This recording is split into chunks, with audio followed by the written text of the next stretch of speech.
বিএনপির চেয়ারম্যান তারেক রহমানের প্ল্যান হচ্ছে যে নির্বাচনের দিন ভোট কেন্দ্র জোর করে দখল করা।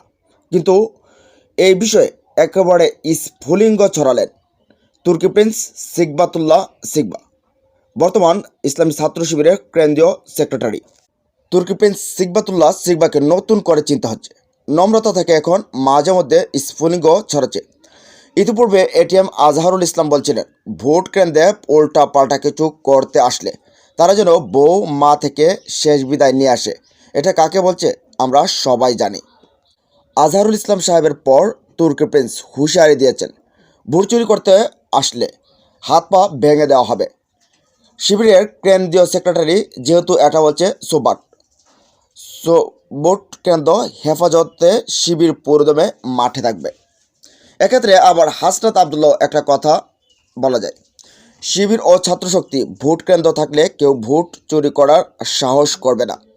হাসনাত আবদুল্লাহ ইতিমধ্যে বলছেন, যারা ভোট চুরি করতে আসবে তাদেরকে ছাড় দেওয়া হবে না, তাদেরকে সেখানেই একেবারে প্রতিহত করা হবে। মানে প্রতিহত করা, যেভাবে লাগে সেভাবেই করতে হবে।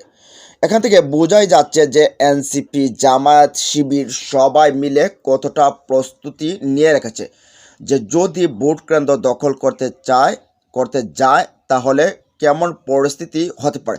এটা যে লাইলাতুল বরাত বা ভোট কেন্দ্র দিনের বেলা ভোট করে নেওয়া বা রাতের বেলা করে নেওয়া, জোর করে করা হোক বা রাতের বেলা ভরা হোক, এটা যে হবে না বা করতে দেওয়া হবে না, এটা হয়তো বা বিএনপি এখন আস্তে আস্তে টের পাচ্ছে।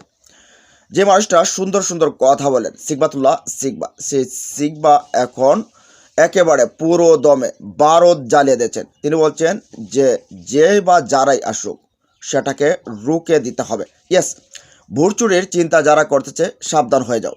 শিবিরের স্কোয়াড জনগণের ম্যান্ডেট বাস্তবায়নের জন্য ভোট কেন্দ্র হেফাজত রাখবে ইনশাআল্লাহ।